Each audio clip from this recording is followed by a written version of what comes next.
Pantoufleee! Hello everyone, Pantoufleee here today, and you're watching an FV4005 replay.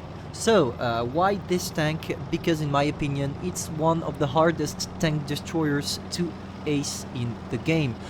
When I say ace, I don't mean getting the medal in the game, I mean really knowing what to do with the tank. So, why is that?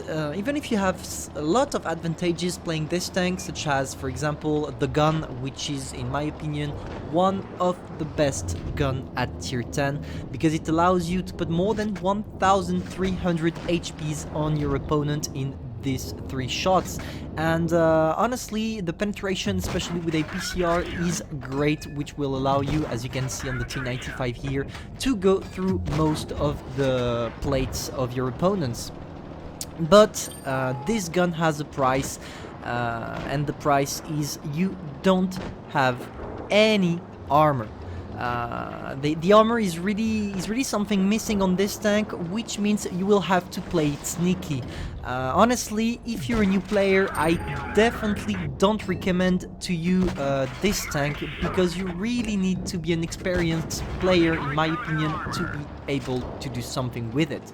So why is that? Because as you can see, for example, here I'm not playing at a really common position for a tank destroyer. Why is that?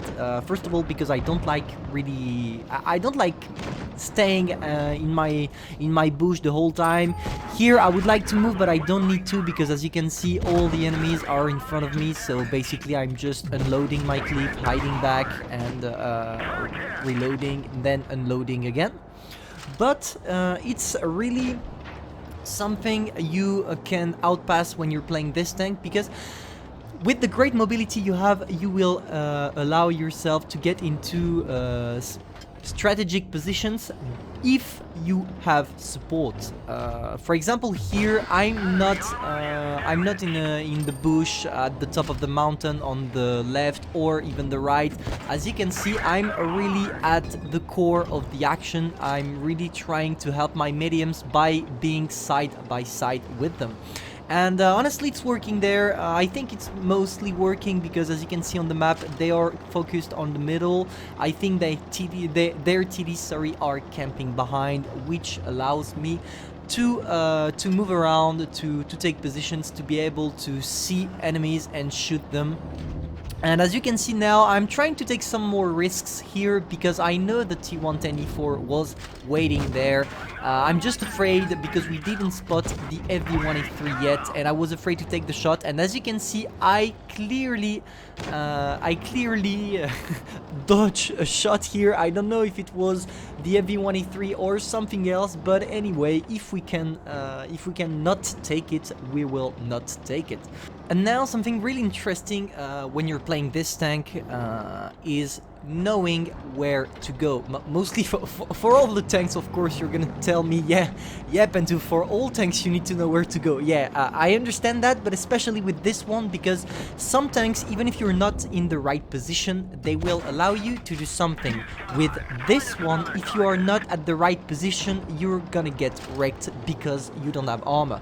So how do you want to mostly play it? I would say you can both play it in passive and aggressive positions. If you play it on passive positions, you just have to go to the traditional bushes on every maps, which will allow you to sneak some shots while remaining unspotted. But if you want a more active gameplay, such as this one, for example, you just need two important things. You need to know where all the enemies are, or at least the ones you are gonna encounter. And the second main thing is not being alone. That's the problem with tanks having clip, because when you're reloading your whole clip, if you're alone and the enemy decides to push you, you are screwed. So really, that's an important factor you take into consideration while playing it. And as you can see, it worked here perfectly, because I had the mediums of my team in support, and I knew exactly what to do, because the enemies, as you can see, were really spreaded, and the T124, I know where he was. I tried the bush for the T62A and it worked, and the Heavy-183 was behind as I expected. So yeah, really, it's not an ace tanker, of course, because they synced the pricing game mode with this, but it was still a nice game. That's why I decided to talk about it. Anyway, I hope you enjoyed and learned some new tricks about the tank. Feel free to subscribe, like, and share. Don't forget, you're not here to be better, but to be the best. Pantoufleee, over.